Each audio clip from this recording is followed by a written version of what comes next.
This is Twit. Bandwidth for Know-How is brought to you by CacheFly. This episode of Know-How is brought to you by DigitalOcean. Simple and fast cloud hosting built for developers. Deploy an SSD cloud server in 55 seconds. Try it today for free.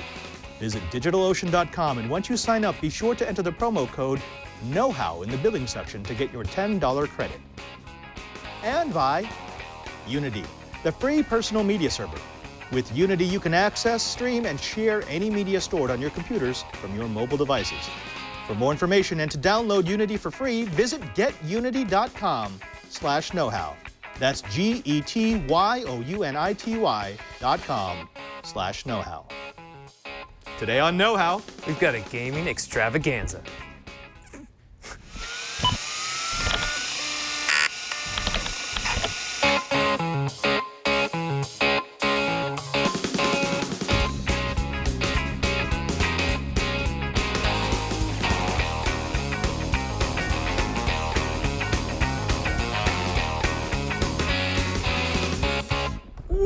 welcome to Know-How. It's the Twitch show where we build, bend, break, and upgrade. I'm Father Robert Ballecer. I'm Bryan Burnett. And for the next half hour to 45 minutes, who knows, we're going to be showing you some of the tech that we've been geeking out to so you can take it home and geek out on your own. Ryan, you have a little problem with my greasy keyboard there? Yeah, it almost slipped out of my hands while I was doing that little demonstration there. This is a little bit of a different, remember, this is a Monday episode. We're not building anything today. No. But we are certainly having fun. We know that there's a lot of people out there who want to know how to build a gaming PC, what components to choose for a PC upgrade, and what accessories they want if they want to get into the world of gaming. So Bryan and I threw together a little smorgasbord of tech, procedures, and well, we needed one more thing. We needed someone who was truly Someone who engaged. actually knows what they're talking about? Right, who doesn't just BS about the stuff, but lives it, walks it, talks it. So ladies and gentlemen, you may know him from such things as the PCPer website, as well as This Week in Computer Hardware. It's Mr. Ryan Shrout. Thank you very much for coming on to Know-How, Ryan. You guys should have called somebody else. Is that too much of a build-up? Yeah, now I got all this stuff I got to live up to. Okay, all right, I'm centered, I'm ready to go. Let's do Pressure. this. We're putting pressure. Yeah, lots, that's right. Lots of pressure. No, but Ryan, we brought you on because really there is no one else in the Twitch said TV yes. network who said yes to us at this time. No, but no, seriously, you know, we love Twitch. We love the fact that you do deep dive on all these components. You know the technology, you know what every vendor is doing to make their own little flavor of the tech. And we thought you would be the perfect person to talk about what components I want in my gaming machine. Cool, let's do it. Let's do it. The first question has to be SSDs, because it's gotten way more exciting. It used to be you could be relatively sure of what an SSD was going to do. Either it came from a reputable manufacturer or it didn't, and it had a certain speed attached to it, typically up to about 550 megabytes per second. But the game has switched up with the introduction of PCI-connected and M.2 devices. Can you talk a little bit about the difference between M.2/PCIe and the old SATA revision 3 standard? So it was interesting. So SATA, the connection that we have had for the longest time with SSDs, was basically a carryover from what we had on hard drives. And hard drives, as you know, still have not hit the bottleneck of that SATA connection, especially the most recent SATA 3 and or SATA 6 gigabit per second, depending on what you want to call it. But it had some limitations, right? It was kind of limited to the 570-ish to 600, maybe if you really stretched it, megabytes per second range, either direction. And actually had limits on your queue depths as well. I think SATA the AHCI interface over SATA is limited to a queue depth of 32. The move over to M.2 was kind of interesting because we knew when M.2 was first being put into notebooks, where the form factor really made a difference, that it was going to be, it's still SATA at first. It was still the same interface. It was just a different connector. So instead of having a 2.5-inch SSD that looked like, a mobile spinning disk hard drive, I had these little gum stick looking devices that had some connectors on one end of it. But it was still connecting over the same electronic and interface, right? So it was still 6 gigabits per second. It was still AHCI. You still had the same queue depth limits with that. And it wasn't until a little bit later that we started to see PCI Express connected devices really start to take over both the add-in card form factor as well as the M.2 form factor. And when you get into PCIe, you are it's even more complicated because the first implementation of PCIe basically still had some of the limitations of AHCI in terms of queue depth, but you had drastically higher throughputs. You know, you could get 1.5 gigabytes per second or above read-write on some of these drives. And then more recently, we've run into NVMe, which is a new interface standard built for solid-state drives, built for flash, built for high performance, right? And so it uses PCI Express as the conduit, but the NVMe part is basically a replacement for AHCI. It talks natively to the operating system. It goes to much, much higher queue depths. You get much better performance, much lower latencies on individual IOs and stuff like that. So NVMe is kind of like the future of storage. We're still in a growth period for that and still kind of in a settling in period where some motherboards work really well out of the box with NVMe drives. Some of them need a little tweaking, or sometimes you just find some weird incompatibilities. But that's where the future is, because it's super fast, it's super efficient. It'll work on desktops, it'll work on mobile devices, and that's really kind of the primary differences and the changes we've seen in the SSD market. Now let's back that up a little bit, because that's a lot of information, and actually you did touch upon one of the acronyms that I think people are most puzzled by. Because if you go to the overhead shot, Alex, so these were some of my first SSDs. I think this is a 64 gigabyte Samsung. This is the one that they were sending out in review units of a Dell laptop because they wanted to prove how fast SSDs could go. Hey, wait, this might even be 32 gig. No, this is 64 gig. I think at the time this was a $1,000 drive. Wow. Yeah. Yeah, and I mean, it was fast for its time, but of course we've way past it. This wasn't even SATA revision 2. I think this was SATA revision 1.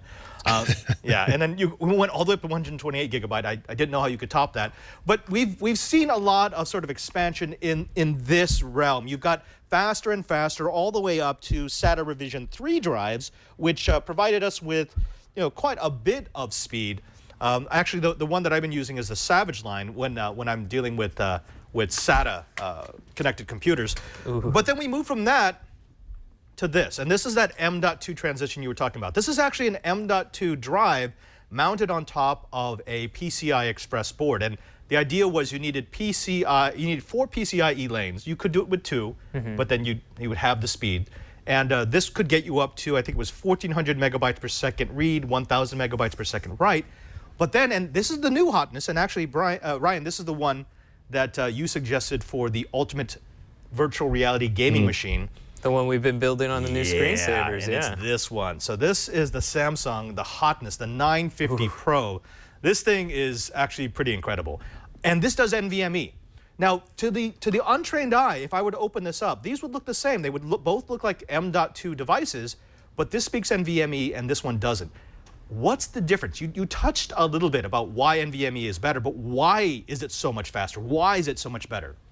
So NVMe is non-volatile memory express. The E just kind of stands for express, and it basically it takes the communication protocol and boils it down to a very low level.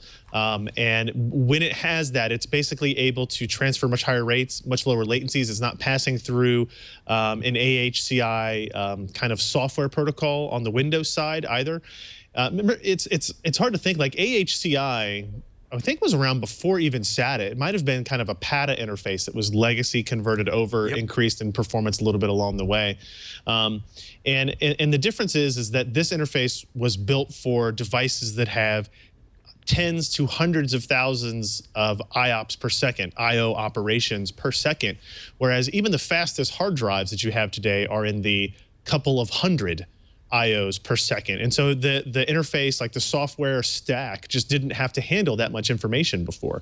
And NVMe kind of rewrites that. But it rewrites it in a way where BIOSes and UEFI implementations have to understand it in a different way. The operating system has to understand it in a different way. And so that's why we're kind of in like the growth stage, the learning stage for all parties still.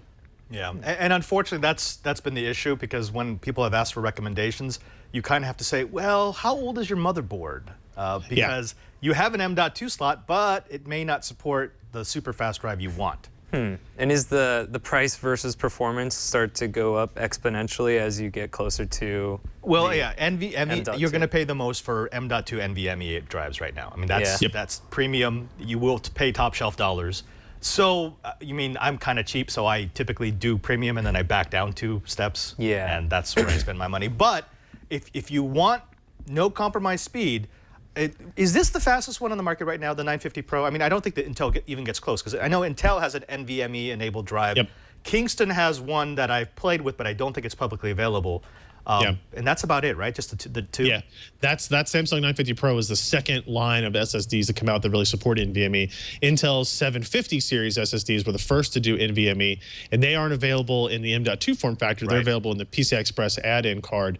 And they were really the ones to start to drive NVMe because they kind of control the platforms to a certain degree about what motherboard vendors put into their BIOS, what kind of entries they have. And so we really needed them to kind of go in first and kind of start paving the pathway into it. But the 950 Pro is still, it's the fastest. And it's the fastest while drawing less power and being in a much smaller form factor, which is pretty impressive. Well, do you know off the top of your head the read writes of the 950 Pro? I want to say it's 2.5 by 1.5. So 2.5 gigs by 1.5 gigs. Yeah. What? Actually, I think this is the one that's inside the Predator, the 17, the gaming Oh, the laptop? Oh, okay. Yeah. That would make that does sense. 2500, 1500. I think this is the only one that can hit that. I think so. And you can rate them. You can put 2 of them together. If you've got 2 slots on your motherboard, you can rate them. We actually did a test where Alan rated 3 of these together, 303 512 gig 950 Pros. And it's an insanely expensive solution. I would not recommend anybody actually do it, but it was an interesting thought experiment nonetheless. Right. Okay. Now, at some point, we're going to get even higher speeds because they're revving up the PCI spec, right? What are we at right now? 1.1? Or no, we're at PCI Rev 2, and they're going to Rev 3? We're at 3.0 right now. We've got PCI Express 3.0. That's it. 4.0 would be coming out soon. It's interesting because you can increase it by either increasing the amount of lanes of PCI Express you can access, which is one of the things you can't really do in an M.2 slot today because it's kind of built to connect to 4 electrical PCIe lanes. But you could do it with an add-in card, right? You could kind of already go above and beyond that. PCIe 4.0 will again double potential throughput. So in theory, as long as these guys build controllers, SSD controllers that can read write at that speed, then we'd have another potential uptake. But I don't think 2.5 by 1.5. None of these drives are really even saturating the PCIe 3.0 bus yet. I think they'll get there, but they're not there yet. Right. The one I actually saw, the prototype was an add-in board, but it used M.2, but it used 2 M.2s over a Rev 4 PCIe so that you could actually get a little closer to filling the bus. But yeah, that's fine. All right, so we've got our SSD. We're going to ask a little question about that later on. But one of the other things we wanted to talk to you about, because it's, again, one of these buzzwords that everyone thinks they want, but not a lot of people can explain, is G-Sync. What is G-Sync, and why, as a gamer, do I want it?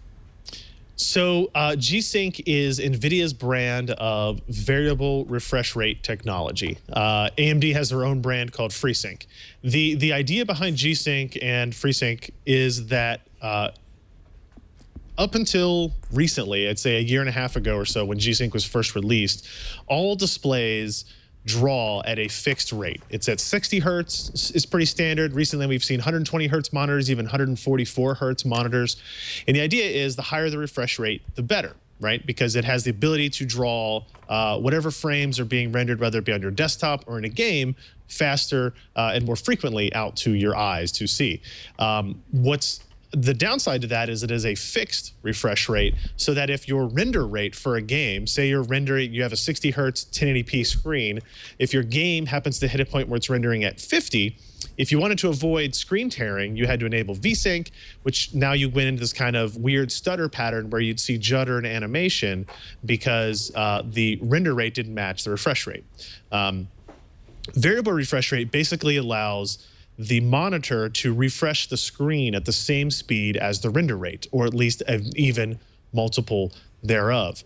And so it basically means you get all of the benefits of instant update, like no latency, no input lag that you would see with VSync enabled. And you also get the benefit of none of the horizontal tearing, which is a side effect of kind of disabling VSync. So if you're a gamer and you've always seen those options of enable or disable VSync, that's kind of like your trade-off has been, do I want to trade the fastest, most recent frames with the least latency from when you move your mouse to what shows up on the screen, at the expense of getting these kind of horizontal tears. If you've ever played a PC game and you kind of move to a left or the right very quickly, and you see these horizontal lines where there's part of it's here and then part of it's here, that is a VSync tear.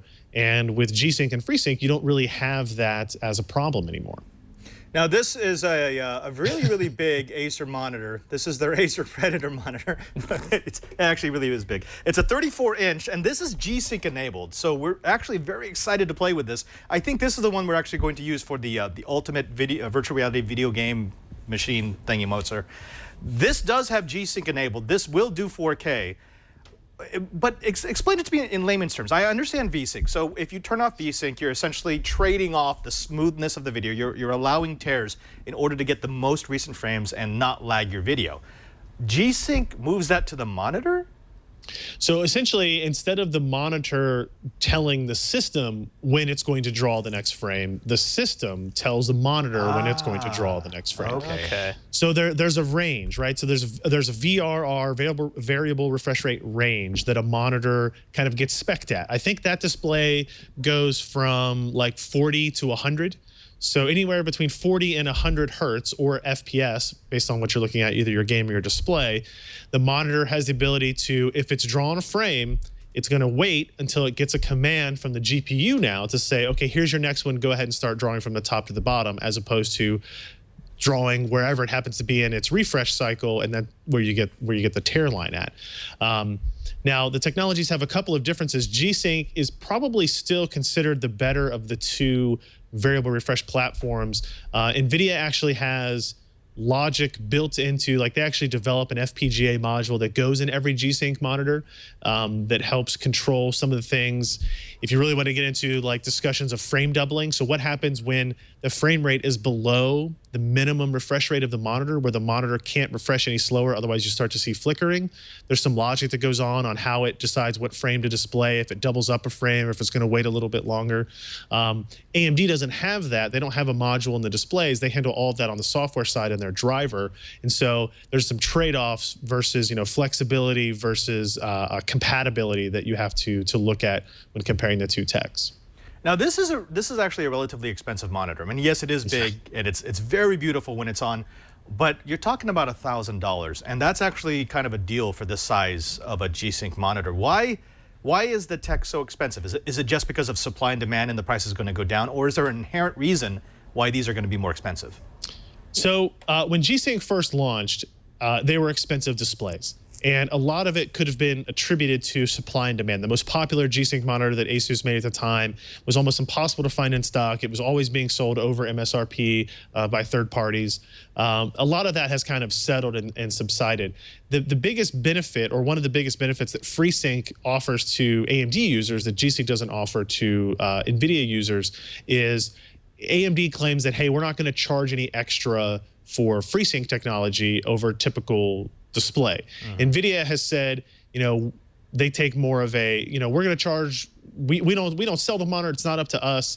It's whatever the market demands and what those guys decide to sell the price. In truth, there's probably about $100 to $150 premium for a G-Sync monitor versus a similarly spec'd monitor from FreeSync, right?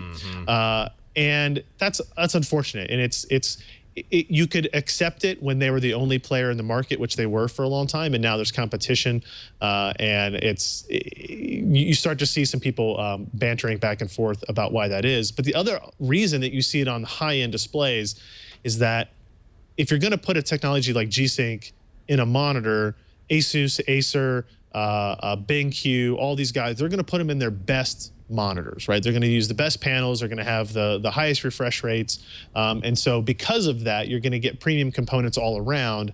And this is just another premium component aspect added onto it. See, that is so weird, because how much of that $150 premium is NVIDIA's licensing fee? They swear that they don't have a licensing fee. What they're actually doing is they're selling that vendor the FPGA, the G-Sync module itself. I have heard that people have said that's about a $50 product, right? And then, if you're Asus, if you're Acer with that display, you know how many you can make. and you say, well, I'm going to price it where I feel like I'll sell through all of them in the expected time frame. And we've seen prices drop a little bit, especially as we saw competition from various vendors releasing G-Sync monitors out into the market. But I think you'll find that for that monitor, I think that's the Predator X34. Right. That's like maybe $1,100 or something like that. And if you wanted an equivalent non-variable refresh rate version of that display, you'd maybe be $100 to $150 less. But it's still on the expensive side, regardless of whether or not you're getting the G-Sync or the non-G-Sync version. Well, I think the question for the regular people is, will you have to buy G-Sync? I mean, will this be the must-buy? The feature that you have to add is G-Sync or a FreeSync capable chipset because you never know where you're going to use it? Or is this just going to stay as a gamer's desire? I don't, it's not a necessary, it really only makes sense for either gamers, and the argument can be made that for like really high-end movie enthusiasts, the idea of playing back 24p video at 24 frames per second, as opposed to doing like interpolation and stuff like that is useful, but we haven't really seen any software players implement support for variable refresh yet. I think the FreeSync implementation of variable refresh is more open. It's part of the DisplayPort standard, essentially. It's called adaptive sync. You'll see more and more displays on that side adapt things.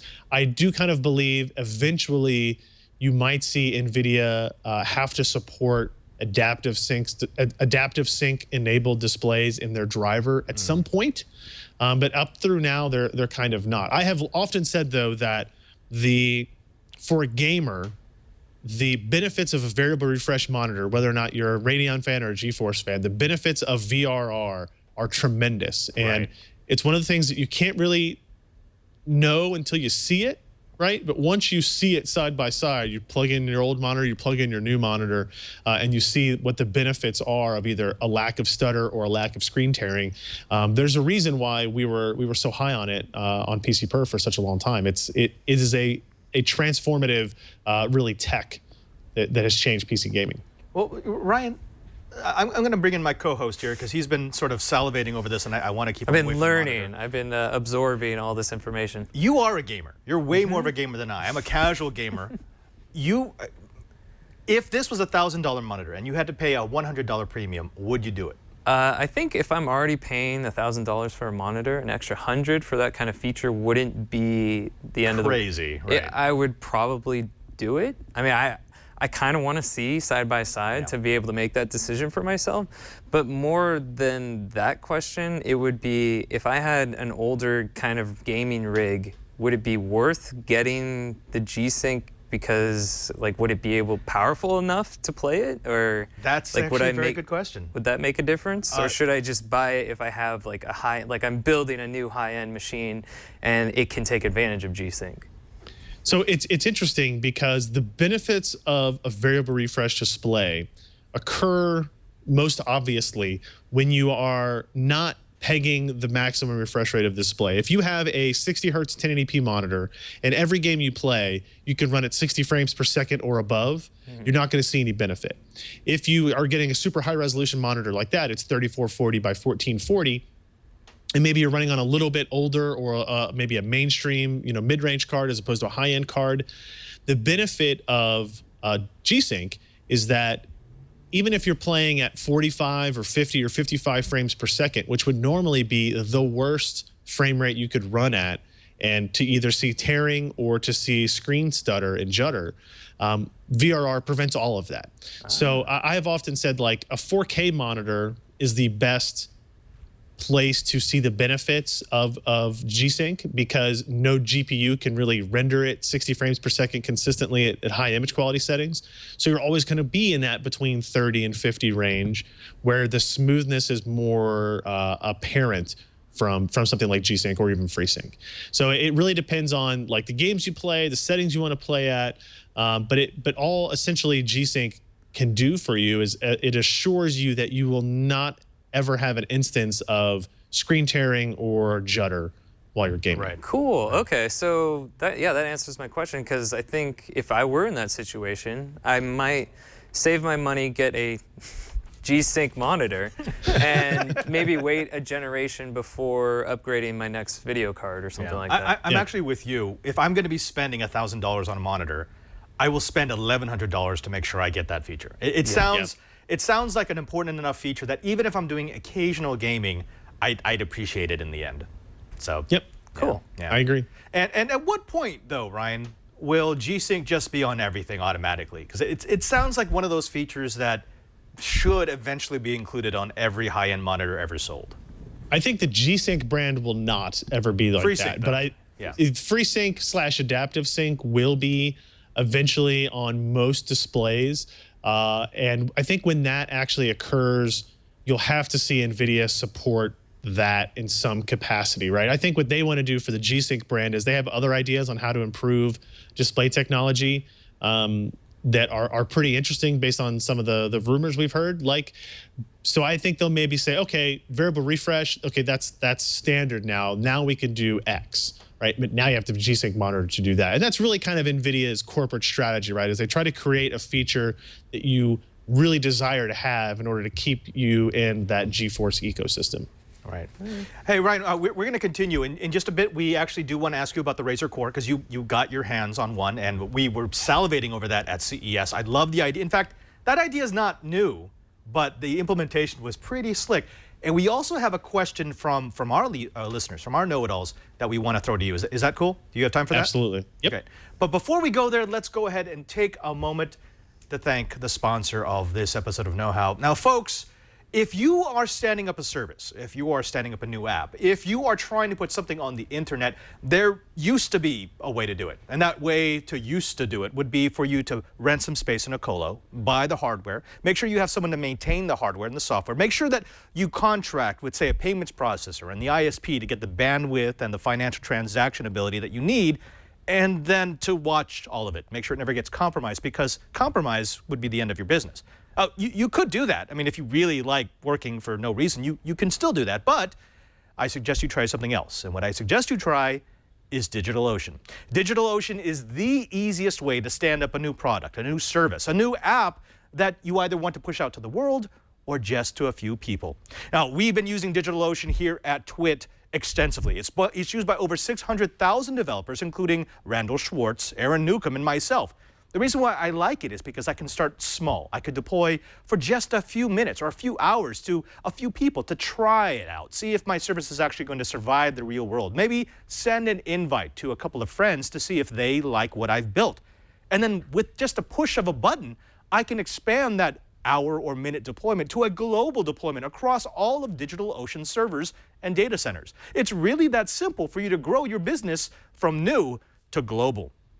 Now, you can deploy and configure your droplets. These are these containers that you can put your services into via a streamlined control panel or a simple API, and you get to choose your OS. This is not one of those services where they shoehorn you into an OS that they like.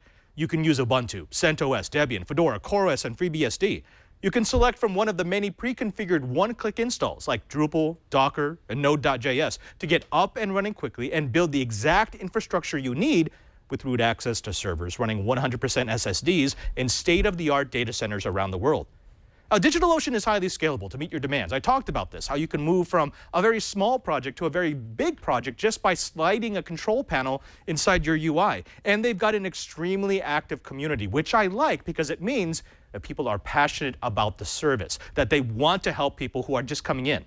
Now, I've been playing with DigitalOcean for two projects that I'm hoping to bring on to Know How. One is a no-brainer. That's running Minecraft in DigitalOcean. You can bring up a massive scale Minecraft battle with just a couple of pennies. And another one is running Chrome in a container so that I can run a completely secure, unable to infect my system browser. Folks, DigitalOcean can do it for you. They did it for me, and I want you to get started now. Go ahead and deploy an SSD cloud server and be up and running in as little as 55 seconds. DigitalOcean has incredibly affordable and straightforward pricing with servers starting at just $5 per month. There's also hourly pricing available starting at less than a penny per hour. But we're going to make it so that you can get started today and deploy your SSD cloud server for free. Just visit DigitalOcean.com and create an account. Once you confirm your email and account information, go to the billing section and enter the promo code KNOWHOW for a free $10 credit. That's plenty to get started and explore what DigitalOcean can do for you. That's DigitalOcean.com, DigitalOcean.com. And once you sign up, enter the code KNOWHOW in the billing section to get your free $10 credit. And we thank DigitalOcean for their support of Know How. Okay, so Ryan, the core from Razer. This was an idea of giving myself an enclosure that I can put a full-size graphics card. It has the power supply, and then connect via Thunderbolt 3 USB-C back to my core laptop. In this case, the Razer Blade Stealth, and give my Ultrabook desktop gaming power. You got to play with it. Does it actually live up to the hype? Yeah, it does. It works. It functions. I didn't get a chance to actually benchmark it. But I got to see it running a game in real time and got to see it disconnect and reconnect and how that process works. And it functions as we hoped it would do, for sure. And, you know, there were some issues about what kind of video cards it would work with. Right now, is it limited to Radeon? So it's not limited to Radeon, but there's a specific capability of it limited to AMD's Radeon. So they released a driver that supported technology called XConnect, and the idea is that if you're running a game or you're running anything that's running off the discrete GPU, the external GPU, if you just suddenly unplug the device, which people are used to doing on USB or Thunderbolt, that it gracefully handles that. And so basically what it does is it force closes all of the 3D things that were running on it, but the operating system remains, it doesn't blue screen, and all of the other things that you were doing remain there. You don't have to worry about rebooting, and when you reconnect, you know, it gracefully reloads that driver. You could restart those applications and do that. As of today, the NVIDIA driver does not support that capability. So if you're playing a game and you unplug it, most of the time you get a lockup or a blue screen of some kind. Both Razer and NVIDIA said, oh, you know, by the time these are actually shipping to consumers, NVIDIA will have a driver that supports that, but we just haven't seen it yet. Right, right. Is it worth it? I mean, it is a costly piece of gear. If they can extend the capabilities to all USB-C connected laptops, is this something that every mobile worker should have just to get that little extra GPU power when they get home? I don't think it's something that everybody will need, because the amount of GPU horsepower you're getting in it, or that you should be putting in it, is way more than the average person needs. If you're not a gamer, or you're not doing rendering work, or you're not really utilizing GPU horsepower to its fullest, I think you're better off if you need a small amount of that, either getting a laptop that has a discrete GPU in it, a small discrete GPU, or depending on the Intel integrated graphics that are, you know, they're getting better. They're good enough for most tasks. I agree that it's pretty expensive. The Razer Core is $500 if you buy it on its own. $400 if you buy it with one of the Razer Stealth laptops, I guess. Right. It won't work with every laptop that has a Thunderbolt 3 connection on it. It requires work in the BIOS, work in the UEFI on that host system to be able to properly do that. So, but they have said, they told me at GDC when I met with them, that they're not locking anybody out. If Dell or HP or whoever builds a laptop and they properly implement support for it, the Razer Core will function with it. And that's obviously the ideal for everybody, is that you get this kind of one unified thing. So if I have a Dell XPS 15, they update the BIOS for it. It supports external graphics. I buy that for $500. It comes with the power supply. You throw in your GPU and you go. I still see, I saw a lot of people say after that announcement that $500 was pretty steep for essentially what is a housing, a PCI Express bridge card, and a power supply. Right, right. And there's validity to that concern, for sure. Yeah, well, I mean, but the cost comes from the fact that it's the only one. So they know Right. they're occupying a unique position in the market, and yeah, they want to get their money out of it. But yeah, if you broke down the parts, you could, yeah, they're making a healthy profit on that. Yeah. All right. I know you got to go, but before you go, we do want to throw one of our fans' questions at you. Okay. What do you got, Brian? All right, this one comes from Marcelo. He asks, what SSD do you guys think I should buy? A 240 gigabyte SanDisk SSD Plus or a 120 gigabyte Samsung Evo 850. I had a really bad experience with a Kingston V300, and I don't want to buy a crummy, he didn't say crummy, Yes. SSD again. Thanks. Now, Ryan, we gave him advice a year and some ago when he was first considering this, and we told him, stay away from value SSDs. They're just not worth it. You don't save enough money from buying a regular SSD over a value SSD to justify getting a value SSD. Are you down with that? I agree with that sentiment for the most part. I just looked up. I wanted to see what these prices were. So that SanDisk SSD Plus 240 you can pick up for $64, and the Samsung 850 Evo 120 with half the capacity is the same price at about $66. So it is a kind of a tough decision to make. I can see that, right? The ability to double your capacity for the same price is very, very tempting. But you just never know, right? Like, I'm trying to find out now, like, what controller that SSD uses. Sometimes they're hard to find. I'm almost to the point where I believe that the controllers and firmware are standardized between, like, who do you've got? You've got Phison, you've got who the other ones? Silicon Motion really isn't really doing that stuff anymore. But like the controllers that exist in so many different platforms that I almost want to say, yeah, we're probably at a place where it's commoditized enough that you're okay with it. But if it were me, if you're asking me, I'm buying the 850 Evo. It's going to be faster, and it's going to be, you're going to have a little bit more faith in it. You're going to have a little bit more trust in what it's going to do. Or you buy the SanDisk SSD Plus 240 gig, and you're very diligent about backing up. Yeah, exactly. Exactly. Right. Those are your options. Or that's what I was going to say, is that I would use it as, like, if I was going to do a gaming PC build or something like that, I would just install games on it and have, like, a spinning backup drive or something where I have all my photos or things that are essential that I don't want to lose. Yeah. And I get that you want to keep your costs low. I understand that. But you can get decent SSDs, not off-brands, not the reject parts that get rebranded, but decent SSDs for, not that much more. If it comes down to buying a $60 SSD or an $85 SSD, it's worth it to save up during that time, over the course of however many months you need to do that, to get the better SSD. It's going to be with you for a very, very, very long time, and you will regret it if you get the crappy one. And I'll say crappy. Yeah, that's a good point. I just looked. The 250 gig of the 850 Evo is $87. Yeah. So about 21 bucks difference to get a little bit better peace of mind, as well as a little bit better performance with your solid state. And again, this is where all your data is, where your OS lives. Even if you're diligent about backing up, the hassle of having to reformat and reinstall and kind of load up your system again would not be worth it. Yeah, and for me, there's three brands that I pay attention to.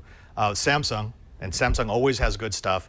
They had an issue, but that's been fixed. Intel doesn't always the highest performance, but they make really durable gear.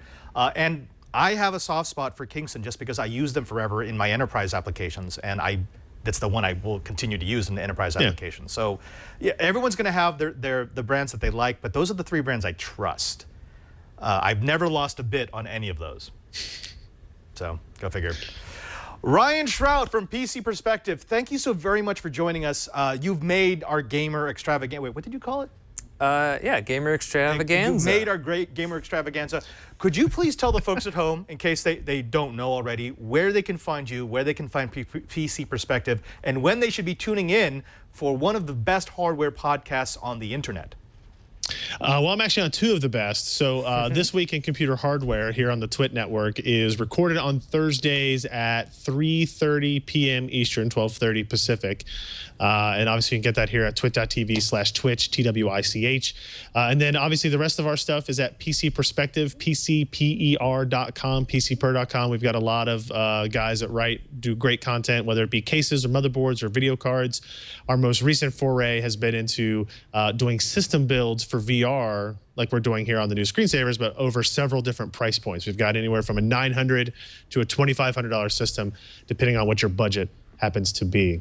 So that's if I'm not here on a show with you guys, I'm at PCPer.com. That's pretty much what I do. Fantastic. It is always a pleasure and an honor to speak with you. And I've run into a couple of live events, which is fantastic. In fact, we bumped into each other in Barcelona, which was a little strange, but it was always nice to see a friendly face.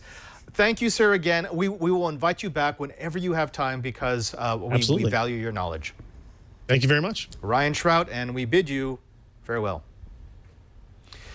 Well, that was fun. Yeah, I mean, we could actually call the show right now. We could call it. End it there. Just end it, but we're not going to because we've got more of the extravaganza to bring your way. Now, when we come back, I want to show them some peripherals. Okay. Okay, because specifically, I want to show them some peripherals that I've I can collected. tell you've been doing some long-term testing. I have. Because they are quite greasy. They're very greasy. Although the headset you're gonna love. I will not try it on, but I will take your word for it. You really should. But before we make Bryan, now Sam's calling you Ryan. And before we make Cranky Hippo try on my really greasy headset, let's take a moment to thank the sponsor of this episode of Know How. Now, let me ask you something. Do you have media files? Of course you do. Do you have pictures? Of course you do. Do you listen to music? Of course you do. Unless, of course, you can't actually listen to music. I'm sorry if that's the case with you. But if not, you understand the hassle of trying to gather together all of your media, all of your content, from your pictures to your movies to your music to the little bits and pieces of memories that you've gathered in your phones, your tablets, your laptops, your desktop. It is a pain to try to amalgamate it, to bring it all together and give it some sort of organization. You could go from device to device to copy them off and deal with all the restrictions and the DRM and try to figure out some sort of semblance of organization for every little bit of content you may have on all your devices. Or you could use Unity. Unity is the free way to organize your media and have it accessible on all your mobile devices. Unity is a free, easy to install personal media server that connects your devices so that you can access all of your content on the go without syncing, without uploading, and without configuring. Visit getunity.com/knowhow and you can immediately stream your entire music collection to your mobile devices, even iTunes Music. You can stream your movie collection while you're traveling. You can share any of your media with your friends via peer-to-peer transfer, and your friends can stream directly to your computer. You can install Unity on every computer that you want to access, and Unity will unify all of your media and files into one organized menu in your Unity app. You can also automatically merge iTunes accounts and libraries. For example, if you've got a phone for you and another phone for a brother or a sister or a daughter or a son. Yeah, I know that you have multiple iTunes accounts. Well, bring them together with Unity. It doesn't matter if you've bought this song on that account and that movie on this account. It all looks like one big pile of content. That's the promise of Unity. You can also access all your Lightroom or Apple photo libraries and photo albums, and you can post photos stored on your computers directly to Instagram, as well as streaming and sharing your GoPro videos. You can use AirPlay to stream music or video to your TV, and you can let Unity be the thing that unifies your media life. Now, here's what we want you to do. We want you to create your own private, personal media server at getunity.com/knowhow. That's getunity.com/knowhow. And access all your media and files on your mobile devices for free. That should be a pretty easy deal, yeah? Just go to GetUnity. That's GETYOUNITY.com/knowhow. And we thank Unity for their support of Know How. Hey, Bryan. Yo. Extravaganza? Yes. Let's keep it going. Okay, keep so it going. let's get these crummy SSDs out of here. By the way, I'm just gonna take this one. I'll take this one. Yeah, then. no, you can keep that if I get this. No.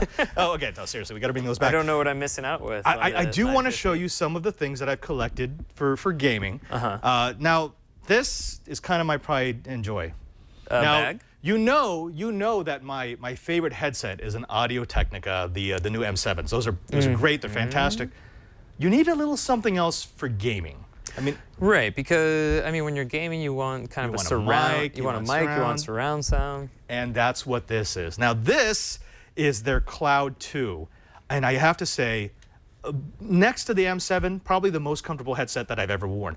The cool thing about this is it can be used on PS3, it can PS4, it can be used on a computer via USB. It uses a standard 3.5mm 3-prong plug, so I can have audio left, right, as well as my microphone. But then it has this. This is a USB DSP. If you go to the overhead, Alex, a USB DSP that this plugs into. And this gives me all of my controls right at my fingertips. So everything from volume up and down to muting to permanent muting. If I, want to make sure I'm really muted, because I'm about to talk smack about my teammates. And this will handle everything from echo cancellation, both in and out of the microphone and in and out of the headphones, which is nice because it means, yeah, all of that's handled here rather than in the computer. Here, try these on. Seriously, I cleaned them. All right. These actually look pretty new. Tell me that that's not the most comfortable gaming headset you've ever tried. Well, before I even put it on, it looks pretty nice. It's got like the steel frame. Yeah, this is their gunmetal version, and it's got memory foam in the cups. So this is for your head then? It is for your head. Now, they also include a couple of things. Like those cups I like when I'm doing typical gaming, but if it's going to be in a hot area, they have these. So these breathe a bit better. It's a different kind of material that, it's not like those kind of seal in moisture. But these feel amazing. Yeah. Actually. Right? Yeah. Right? And they're really good at their closed ears, so they're blocking out sound. They're nice and soft. And this is my favorite part. I'm not always using the microphone. I'm only using the microphone if I'm actually talking in a match. I don't like those headsets where you have to kind of like rotate it out of the way. Yeah, or fold it back, and it always gets caught on stuff. They just did this. It's detachable. It's detachable, right. Nice. So it's got a little port on the bottom here. And all you got to do, drop it like that. Shoot it across the floor. And suddenly, I have a gaming headset. Now, this is so well designed. I just love the care and attention that they put into this. And when you speak through this mic, you don't get any of the echo. The people on the other side aren't going to hear that little annoying reverb, because that's all taken out by the DSP contained inside the little USB device. Very nice. Yeah, this looks like a pretty sweet kit. And it's got the braided lines, so it doesn't get non-tangle. Non-tangle. And I think actually we've got a link here, Alex. This is less than $100. It used to be more last year, but now it's like $97 or $98. 53 millimeter drivers, USB and 3.5 millimeter operation. It's got that noise echo canceling DSP, 15 to 25 kilohertz frequency response. It's got those memory foam ear pads. Again, the removable microphone, and the 7.1 virtual surround sound actually does work. So you've tried it out? Yeah, so if you're in one of those games where something can be going behind you, it actually sounds like it's going behind you. It doesn't just sound like it's coming from the left or the right. Well done. These feel really nice. Like I could wear these for a long period of time. Yeah. I've actually used this in noisy environments, like in the middle of a knock. Yeah. And they can't hear the machine noise. Yeah, you're a little bit muffled. It's fine though. Like if someone was yelling at me to stop gaming, I would probably hear them. My wife. But Sorry about that. Okay, so let's go from headsets. By the way, we are going to do an in-depth. We're going to do a teardown of this and the new version, which I can't talk about yet.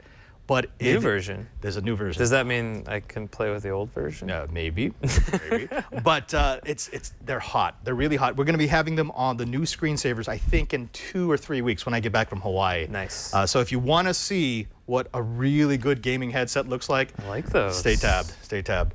All right. So let's go from audio to something that's a bit more in control. You need a mouse and a keyboard, right? Yes, definitely. I have found none that are better than this. I got this 2 years ago. So this is a long-term test. This is a super very long-term seriously. test. I am totally dedicated to making sure that you get nothing but the best peripherals. So this is the Rocket. This is the Rios Mark Glow. Now it's not the super high-end one, because the super high-end one actually you can program the light pattern. Oh, so with different colors and stuff too? Or? Right. But you combine this with either the Rocket Cone Pure or the Rocket Cone Optical, and it's a really, really good gaming solution. In fact, I would put this up against Razer, and I really, really like Razer. Nice. The one thing is, this actually holds up better than a Razer set. Razer sets tend to gunk out after about a year. You would know, because you do the Razer, long-term test. I'm really, really sorry. Yeah, no, my everyday gaming mouse is the Rocket XTD, I think, gaming mouse. I love it. But instead of listening to me, why don't we go ahead and listen to me? So, you're a gamer. You bought a super high-performance gaming rig, purchased upgrades to make it even faster, paired it with a large, sexy, fast response monitor, and shelled out enough cash to make it rain, geek style. That's a lot of money for gaming performance, so then why are you using anything but a high-performance input system? That's the question we tried to answer with the Cone Pure, the Cone Pure Optical, and the Rios Glow. Now, these are gaming peripherals, and we know that some people get squeamish around video violence, so we've replaced any objectionable scenes with cute, cuddly Shutterstock animals. The Cone Pure and Cone Pure Optical are mid-range, high-performance gaming mice from Rocket, a company that specializes in gaming peripherals. The Cone Pure features an 8200 dpi sensor that can be adjusted up and down in sensitivity in 200 dpi increments, while the Cone Pure Optical sports a 4000 dpi sensor that can be adjusted in 400 dpi increments, both of which can be changed on the fly with a rocker switch behind the Titan wheel scrolling control. Both the Cone Pure and Cone Pure Optical are contoured for the average hand and covered in a soft touch material that should reduce gamer sweat. Rocket adds a nice touch by braiding their cable so as to reduce the rat's nest phenomenon common with USB peripherals. Both mice use Omron mechanical switch tech for positive clicky feedback and have 7 programmable buttons and the wheel for a total of 9 inputs. Half a megabyte of onboard memory allows them to store up to 5 primary button mapping profiles of those 9 input points, plus an additional 9 with the Easy Shift button duplicator. A 32-bit turbo-core V2 processor drives both the Cone Pure and the Cone Pure Optical, with that power also letting Rocket add a tracking and distance control unit to the Pure, which gives the mouse better tracking on difficult surfaces and allows players to lift without moving the cursor. A comprehensive list of customizable features is found in the Rocket utility, which also gives you control of the LEDs, which can be set to any of 16.8 million colors. The Rios MK Glow is the middle option of Rocket's new line of gaming keyboards. The Glow uses Cherry MX mechanical switches, which give it a few advantages over inexpensive membrane keyboards, such as greater durability and the ability to register a keystroke without having to press the key all the way down. Each key is illuminated by a LED under the cap, and the whole kit is covered in anti-smudge material. 5 macro buttons line the left of the Glow, and a non-detachable wrist rest adds an additional 3 thumb keys. All keys are programmable with a 32-bit ARM Cortex processor and 2 megabytes of flash memory, letting you assign secondary functions and store over 500 macros. Used together, the Rios and the Cone Pure series of mice can combine their features through Rocket's talk function, and it's in the combination of those features that I found the Rocket system to be one heck of a boost for gaming. Both the Cone Pure and the Cone Pure Optical are accurate, extremely accurate, especially when sitting on one of Rocket's hero mouse pads. The 2D wheel is deliberately rough, with regular indents to allow users to easily scroll through weapons by feel, meaning that there are fewer instances where you flip past the weapon you want. The Adjust DPI rocker switch was incredibly useful when switching between normal movement and the fine aiming of a sniper rifle, easy to the point of becoming second nature. Importantly, both the Cone Pure and the Cone Pure Optical felt good in my hands, even after hours of gaming. However, for me, the standout of our Rocket pack has to be the Rios. Key presses were quick, the mechanical action was smooth, and I ended up using the programming feature far more than I thought I would. And then there were the macros. Macros for every game, every style, every player, every possible way to play. In the end, Rocket makes some fantastic input devices, from their Cone series of mice to their Rios keyboards, even down to their Hero mousepad. They definitely get those who expect a little more from their implements of video game mayhem. The Rocket Cone Pure Optical, and Rios MK Glow are definitely solid choices for the gamer. You can find them online now for less than $80 for the mice and $140 for the keyboard. Now, I do apologize. I realized instead of the cute cuddly kitten, we should have used the corgi. You know, I'm okay with that. I'll save the corgi for one of my videos, but I also noticed that even if you have really nice peripherals, that's not going to make you a better gamer. No, so. I'm really bad. I'm really bad. It's okay. I'm, you know what? I'm okay with it. I die a lot. It's if cool. you have fun, that's all that matters. Exactly, Yeah. exactly. Speaking of having fun, Right?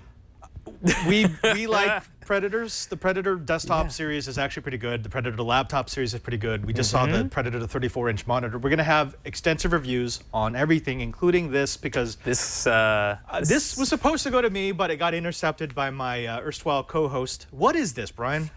This is the Acer Predator G6, their newest one. This is their top-of-the-line one that comes in at $2,000 or $1,999. But it actually Padre. will work with virtual reality gaming headsets. Yeah. Now there were a few things about the Predator line that they continued with this, and I'm going to let you spec it out. But one of the things that we enjoyed about this is it is a gaming desktop. It's Absolutely. got plenty of power. but it doesn't sound really loud. Oh no, this thing is whisper quiet. And the only time I've ever heard it is when I physically, well not physically, but through software turn the fan on max. Right. Otherwise, even when I'm gaming, I do not hear this thing at all. And that's actually kind of important to me because I've had some really powerful desktops that we've benched in my lab in San Francisco. And it's nice to have all that power, but when you have to play it with a headset because it's loud, I'm not. Well, I mean, I don't know about most people, but I keep this, so down in the basement, I keep this on the table about 2 feet away from me. Not even under the table, because I don't want to collect any dust and stuff. Beauty is subjective, so, but I do like looking at it. Or you hate this. So I wanted to look at it. I keep it on the desk, and I absolutely do not hear anything from this machine. This is the dream case of a 15-year-old building his first gaming PC. Right? It really is. It's Batman inspired. All right, let's open this bad boy, and you can tell us all about the spec prawn. Oh wait, hold on. Okay, so yeah, gotcha. Opening it is not necessarily the most easy thing to do, but once you get that that tank track back of it off, you just pull back. You 2 Phillips screws on the side, and then you can pull the panel off, and both sides come off really easily. If you look on the panel, there's a little connector for the LEDs that come on. Obviously, we can't show those because it's not plugged in at the moment. All right, what's in here? All right, so this is their top of the line model, meaning it comes with the Intel i7, 67K quad core running at 4 gigahertz. It has 16 gigabytes of RAM, 2x8 modules of DDR4 running at 2100 megahertz. It has 2 hard drives. The one you can see here is the 2 terabyte Seagate spinning drive, and then because we removed the graphics card so that we could see this. This is the 256 gigabyte Lite-On SSD, which is super speedy for loading up games. Although we clarified this with Ryan, that is an M.2, but it's running in MSATA mode. It's in SATA mode. So, but it does still go pretty quick. It is pretty quick. Although, if you wanted faster, you would put in a true M.2 PCI attached. I feel like we had one laying around here. We might have to do that just to test it out. Other than that, yeah. Don't forget this. It's got that. Yeah, I mean, this is probably the most essential part. That's the most expensive part. Well, that too, yeah. We had to take it out just so we could get a look at that SSD. But this is the GTX 980. Definitely a beast of a card. This is this. That's the reference design. The reference design, which I think looks pretty cool. But I mean, with this case, this is designed as a plug-and-play PC gamer gaming machine, so you're not going to be opening it up and changing out parts a lot or anything like that. So you're not actually going to see this very well. Yeah. And we've said this about the Predator series, which is if you're one of these people who likes to forever tinker with your machine and upgrade, this isn't the one for you. This is not the one because this hard drive's locked in. You can't slide it out. I don't know. Cable management has something to be desired. Is something to be desired. Yeah, this cool. It's got that huge cooler on the CPU. Which, you know, I'm fine with that. It is a beast of a cooler. It's a cool master. It doesn't make a lot of noise. So and this thing stays cool. 730 watt power supply. Yeah. And you know, one of the things that I actually really enjoy about this is if you look, the caps are actually really good. I always look for quality caps. This actually does have really good quality caps, and that's going to tell me how long it's going to last. Yeah, definitely. And also, there is space to upgrade your memory. So if you want to bump up the memory, there are still 2 slots. There's still slots available. You will have to remove the cooler to get any access to the RAM slots back there. Right. Also, as before, there is only one PCI Express 16 slot. So no SLI. Which makes me sad, but it does come built-in Wi-Fi, Bluetooth. So if you want to connect stuff like that, that's handy to have. I do wish, because this was on my wish list from the last Predator. You've got 2 PCI Express 2X slots here. You know, I need a 4, because that's what I need to put a PCIe attached storage device. Right. Well, once again, this is not a computer you would buy because you want to modify it at any point. This is the computer you buy because you want a gaming rig. You want to plug it in and have it just blow games out of the water off the bat, and you're willing to pay $2,000 and not worry about it because it just works. Yeah. Well, folks, Bryan is actually going to give you the full review on this because he won't let me take it back. I tried, and he tried to stab me. No, yeah. I think if you remember correctly from the first Predator that you let me play with, There was some stabbing. I would cut you if you had time to bleed, Padre. Folks, we're going to give you all of this. We're going to give you the complete in-depth review of the Predator and of the Predator 34 monitor, as well as some reviews of some additional gaming peripherals in a future gaming extravaganza. Right. But unfortunately, that's all the time. Actually, we're way over the time for this episode of Know How. Well, that's because Ryan was awesome. He was awesome. He's too much awesome to contain in one episode. We'll remember that for next time. If they want to find the show notes, so everything from Ryan's interview, everything from the links for all the devices that we showed off, where can they go? They can go to twit.tv/KH. You can click on old past episodes. There's also links for downloading different versions of the episode. Also subscribe if you have a chance. And like Padre said, the show notes should have all the links. I think this one was from last Thursday or a few Thursdays ago. And it's got all the step-by-step stuff for our drone FPV 50 build with some of the links to the FPV visors or goggles that you would wear. Whoop. Little goggles. Yeah. Gotta love that. Also, don't forget that you can find us on our Google Plus group. Just go to Google Plus, look for Know How. We've got almost 10,000 Kitas.